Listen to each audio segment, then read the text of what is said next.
Hello po mga kagandang buhay, kumusta po kayo? Ang sarap po talaga ng hangin dito po sa aming farm. At kadugtong po sa naging topic namin ni Kabeng Roger sa latest namin na vlog tungkol po sa invest ng invest at utang ng puhunan. Dito po ako at gumawa ng content po sa inyo at pakita ko po ang development ng project namin ni Kabeng Roger at of course, sana ma-inspire po kayo. At kung balak din po ninyong umutang at mag-invest, paano? Paano nyo gawin yon? Kasi bago ka po umutang, kailangan napagplanuhan mo na kung ano po ang dapat mong paglaanan ng pera. Kaya dito po ngayon sa vlogs ko mga kagandang buhay, gusto ko pong ipakita kung ano na ang development ng ating project.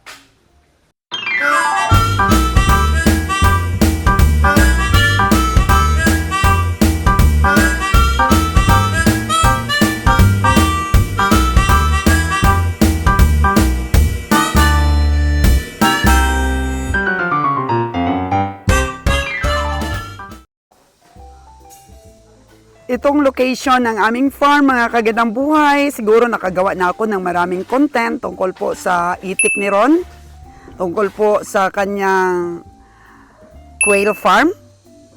At ito po yung pinaka-latest namin na project, yung na-interview ko po ang aming in-house engineer na gagawin po namin itong babuyan para po sa mga inahing baboy. Ano na ba ang development, mga kagandang buhay?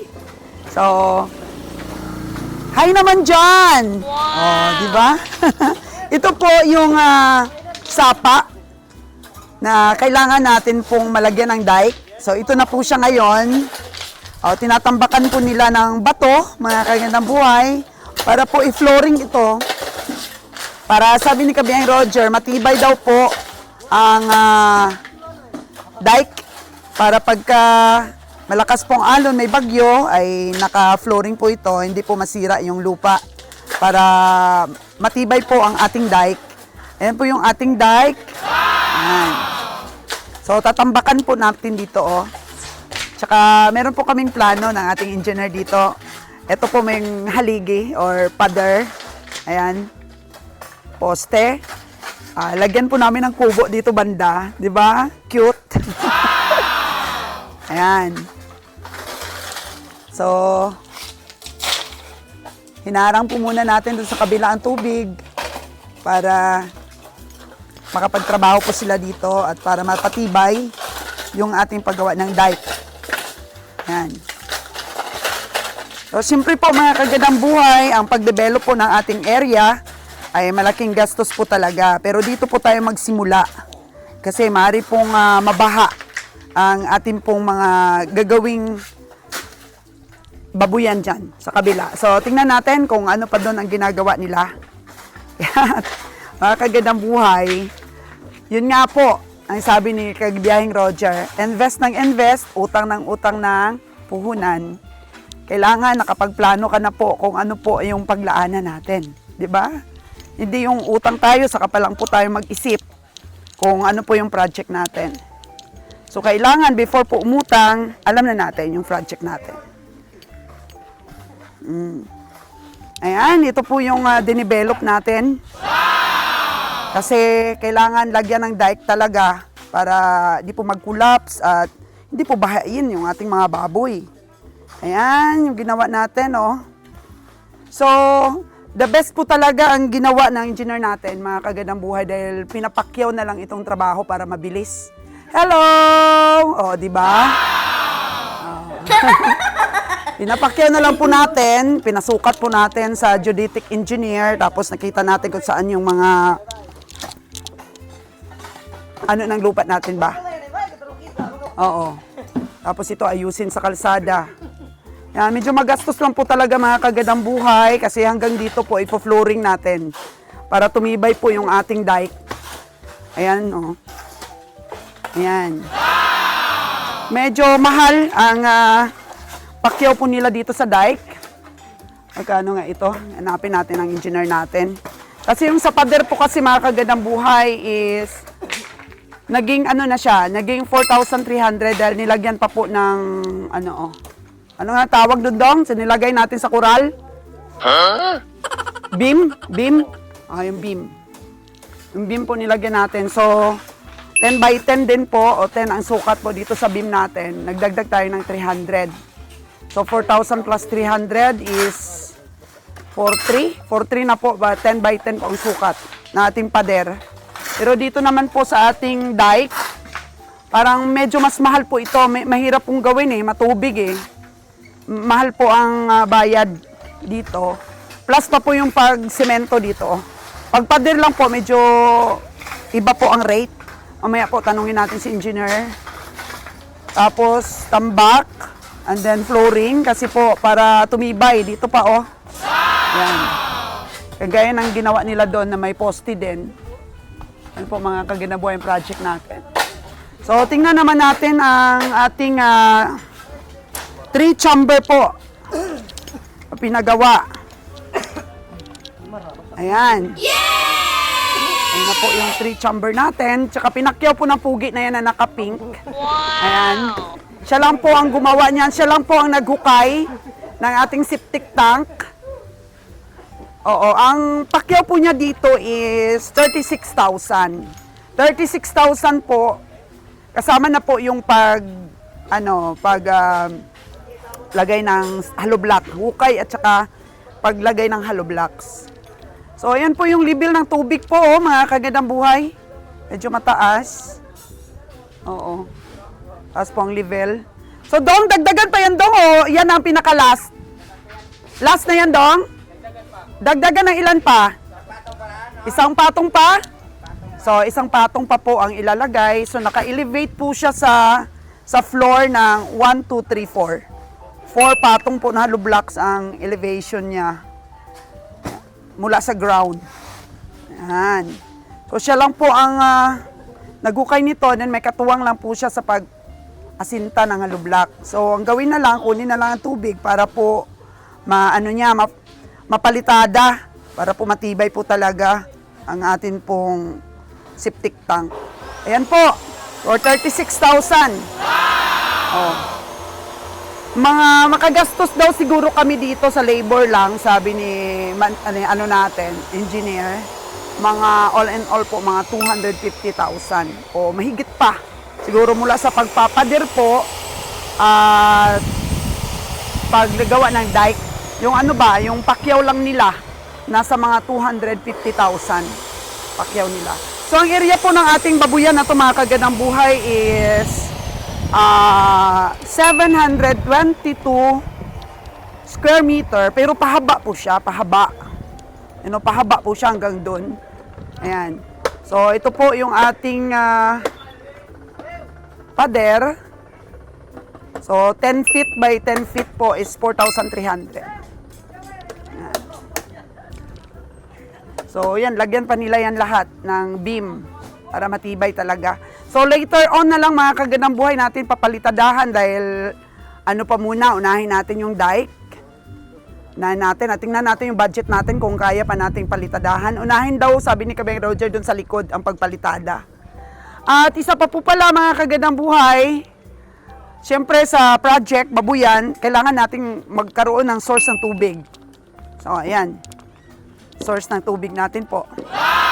Dito po makikita natin ang engineer natin. Napaka-importante po kasing may tubig tayo. Lalo na po pag maghugas tayo ng baboy, kailangan talaga yan abundant tayo sa tubig. So, ayan, ditong location ang pinili ni boss. Kasama niya yung anak niya sa hanap buhay. Ilang taon pa lang po itong anak mo? 18 na to. Hi ka muna. Hi ka muna, be. Are you 18 years old? Baby face. Wow! Baby face yung anak mo. Ayan, kasi siyempre baby face din engineer na yung tatay. Wow! Ayan. Ilang taon mo na ito dong ginagawa, yung ganitong trabaho? Mga 20 years na rin, ma'am. Oh! Talagang 20 years. Bihasang-bihasa. Ayan. So, ang pakyaw natin dito, engineer, is? 9.5? 9.5 ba? Nakatawad ka pa ng 500? Wow! So, may ilang araw mo rin ito gagawin? Baka bukas, ma'am. Pang ilang araw na? Ngayon pa lang. Ngayon pa lang? So, ilang tubo pa lang yung naano mo dyan? Isa pa lang, ma'am. Isa pa lang? So, sana makakita ka ng magandang tubig, ano? Minsan dito, mga ilang tubo bago ka makakita ng magandang tubig? Dalawa po lang din, sa taas tatlo daw eh. Tatlo? Sa taas pa yun? Oo, tatlo. Pero dapat yung hanapin mong tubig, yung pwede nating mainom. No, hindi mapula ba, maputi. Oo, sana. Sana makakagandang buhay. Kapag ka medyo matagal-tagal nila yung hinanap yung tubig, ay, siyempre sa usapan naman yan. Kung medyo masyado ng maraming tubo yung maibaon, pwede naman nating bigyan ng bonus, no? Basta, kailangan makakita ng magandang tubig. Di ba, engineer? Yung pwede natin ipaligo, ilaba. Di ba? Kasi yung sa kabila kasi mapula. Oh, no! Pula yung tubig. Kailangan maputi. Mapula ang tubig nila dong. Pangit. Kaya kailangan, ita tayo ng magandang tubig. Mukhang mahihain yung yung katuwang mo Mahihain ka ba dong? Kailangan dong hindi mahihain sa mga trabaho. Ayan, kailangan pagbutihin mo yan. Yan ang talent ng tatay mo na pamana sa'yo. Sino ba nagpamana ng talent sa'yo? Tito. O yan, di ba? Namana sa tito. Nuy naman kasi namana sa tatay yung mga talent niya eh. So sa tito niya. Tapos ngayon, yung anak mo namana sa'yo. Ayan. So engineer, tingnan natin doon yung deck na pinapagawa natin. Okay. Oh, ito po yung contractor natin, kasama, Contractor natin, pakapugi. Oh, di ba? So, Noy, magkano ba yung yung bayad dito sa dike? Yung usapan po namin ni contractor is per span dito. Kasi yung ginamit dito na area, ang mga 4 na span, di ba? Tama. 6K po yan. Kasi 6 6K. inches. Opo, 6 inches po yung ginamit natin na hollow block. At tapos, bandang dito sa likuran, Oo. hindi naman po masyadong malakas yung impact ng tubig. Kaya ginawa na lang po natin half yung 6 inch na hollow block. At papunta sa taas naman is 4 inches para makasave po tayo ng kahit 1K lang per span. Oo. Kasi malaking bagay din yun. Kaya nga, ang half dyan is 3K, tapos sa taas naman 2K. So, 5? Opo, 5,000? 5 dyan. Ang pagdating dyan ng span, 5K. Lahat papunta na doon. So, all in all ba, na-compute mo na? Boss, halos alam mo na kung ilang span Na-compute nyo na kung mga ilan ang gastusin namin? Estimated. Estimated? Estimated. Mga 300, Noy. 100, so. Oo. Oo nga. Kasi Estimated. meron tayong mga additional dito, nag-flooring. Tapos maglagay tayo ng flooring dito na buhos sa itaas kasi medyo magastos din yun sa kabilya at sa labor din kasi medyo matagal. Ay, yung flooring doon, yung mga bato-bato na inayos nila, magkano yung singil? Nakadalawang dump tayo ng truck na 7 cubic sa isang truck.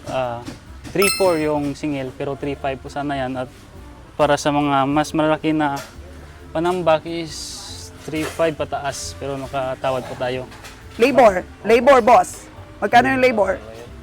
15 daw. 15,000 yung pakyaw ulit. Mula dyan hanggang doon sa dulo ng dike. Ayan.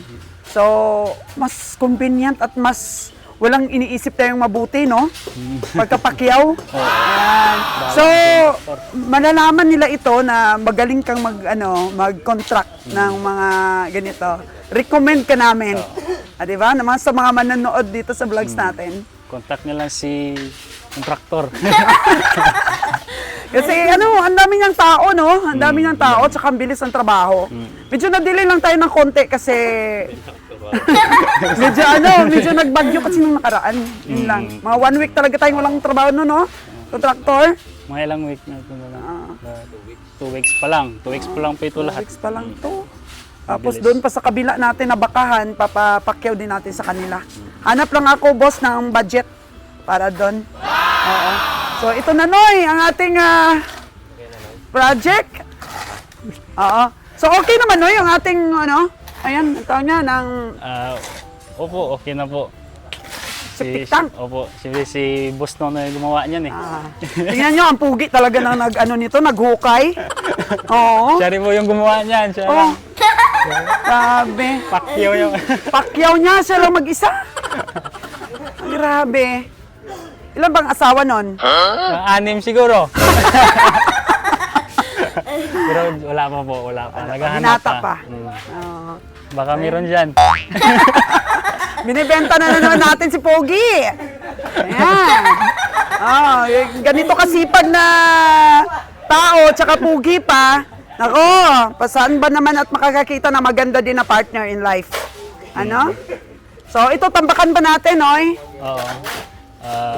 Inaamat-amat lang kung sa Bisaya pa. Oh. Konti-konti lang. Kasi So, priority yung dito, baka... like, baka umulan. Oo, baka umulan. So, Oo. pangit yung panahon ngayon. At yung season talaga is may mga bagyo. Mula July pa December. Tingnan natin dito. So, 2 truck na pala to ang nabuhos dito. So, naku si Pogi na naman, ayaw marap sa kamera. Ayan na. Oh. Medyo nagastusan tayong mabuti dito sa ating pagpapader dahil napakahaba naman ng 722 square meter. No? Pahaba kasi. Mahaba po talaga at malaki yung area. Mas maganda po yun sa Pigiri. So, mas maganda. Ano ba yung style mo dito? Kasi nahaba, oh. Ang sabi po kasi ni Boss Roger o Kabiyahing Roger is nakahang yung ating babuyan. Mas maganda po yun kasi kaya nga po tinaasan po natin yung ating septic tank para mag-level po sa ating gagawing babuyan. Pataas po from dito mula sa ground, mga 4 feet siguro. Ang nakahang siya. Oo. Sabi nila, hindi daw masyadong mabaho ang baboy pag ganun, nakahang. Yes po, kasi po yung dumi, babagsak na lang po sa ilalim. Babaho rin kasi yung baboy kapag mahigaan yung dumi niya. Oh no! Talagay ko, napakaganda yung paggawa nito ng natin. Talagay ko. Ayan, Master Wilder po yung ating manager dito sa farm. Tanuhan pa natin ng mabuti. So, mula doon, gamitin natin hanggang doon dulo. Opo, para mas ma-maximize po natin yung area. So, single lang yung paggawa ng pen. Yes po. Yung iba kasi parang bahay nakagano, no? Opo, back face to face. Pero dito, mas maganda siguro sa ngayon is na lang muna, one side na lang muna. One side lang muna, no? Dito lapit sa pader. Dikit Maximize natin. Opo. Ilapit talaga sa pader? Hindi naman po kasi lalagay po tayo ng daanan para po sa baboy na 1.5 or 1 meter dito. Para may daanan po yung baboy natin sa likod. Kung lilipat po tayo ng fin. Kasi iba po yung sa gestating fin at sa panganakan talaga. So habang nabubuntis pa lang yung baboy, sa observation pa lang, dyan lang muna sila sa dikit-dikit na fin. Sa gestating fin tawag nila. Sige. O, palagay mo, okay na ito? Yung ating Opo, so ngayon malaki po yung ating okay na po yan. Okay na. Para sa inahin. Pwede na po sa padining nga yan Sobrang laki na. So, next na lang yung patining natin dahil may nabili tayong lupa. Dugtong din doon sa puguan ni Rod. Kaya malaki-laki itong project engineer and then mga safety precautions natin para hindi magsakit yung baboy natin. Ikaw una-una talaga magda-diet talaga ng pagkain ng baboy. No? Iwas na sa baboy. Iwas na para actually mapangalagaan natin, no? ESF kasi.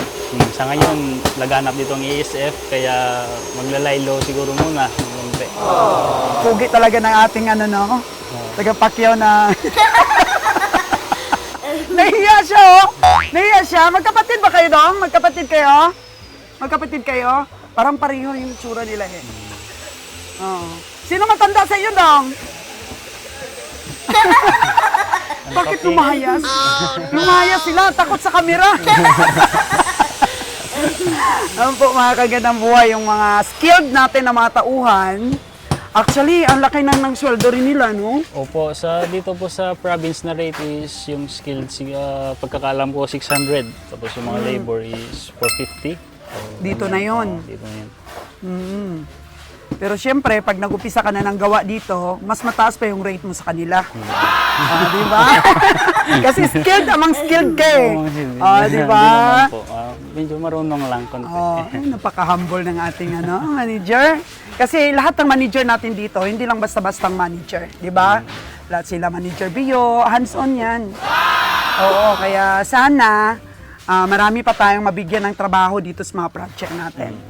So mga palagay mo, mga ilan ang span ang oras na magugol natin dito sa construction bago tayo maka-umpisa?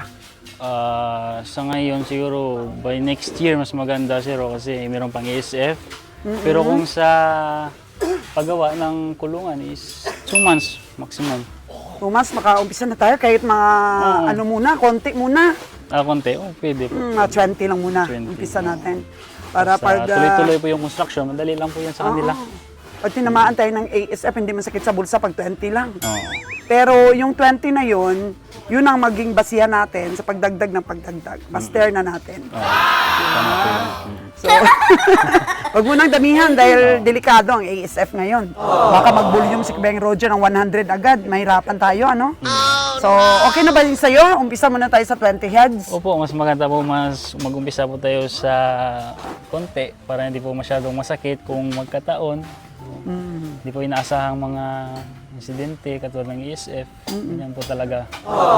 Pero itong pinagawa mo na to ng mga coral at saka mga dike, napakatibay, lifetime na to. Yes po, kasi 3 po yung beam niyan. Sinecure po natin na matibay po talaga. 3 yung beam? Yes Saan po, yung isang may beam? Sa ibaba, tie beam, ibaba? tapos sa gitna na beam, tapos may sa itaas pa po yan na beam. Wow. Tapos yung bawat poste niya, may connection din doon sa kabilang poste. Yan Dito, opo. sa kabilang poste. Opo. Nagkaroon sila ng connection sa baba. Dito po sa taas po tayo maglalagay ng connection. Ng beam pa rin po sa gitna. Oh. At nilaparan po natin yung daanan ng tubig kasi madali lang po mapuno yung dating daanan ng tubig. So ito, so ilang meters na to, engineer, yung 1.7 o 170 cm. Oh, yung contractor, napakasipag. Oh, tulong din siya eh. Tulong ka para maraming sumobra. Oh, marami yung madala mo sa asawa mo. Tiyak yan. Love na love ka ng asawa mo pag malaki yung maibigay mo sa kanya. So hanggang dyan lang. Opo. Hanggang dyan po ating lagyan ng flooring. Okay. Oh, grabe itong mga project natin, ano? Talagang nasa mga 300K po ang estimation. More or less, di ba? Yes po. Pwedeng sumobra, pwedeng kumulang. Yan, poste, malaki pa lang poste, oh. Kaya, Nilakyan po natin yan para nilakyan. sigurado talaga. Kasi sabi po kasi nila, malakas yung agos ng tubig dito kapag bagyo. Kaya prepare po natin sa malakas na bagyo. Kasi, Para safe. Oo, for the long time na to kasi permanent na. Permanent na talaga ito. Pag malaki po yung gastos, kaya sinecure po natin talaga na mabuti. Oh. Engineer natin, may future ito. Bata pa ito, mga kagitang buhay.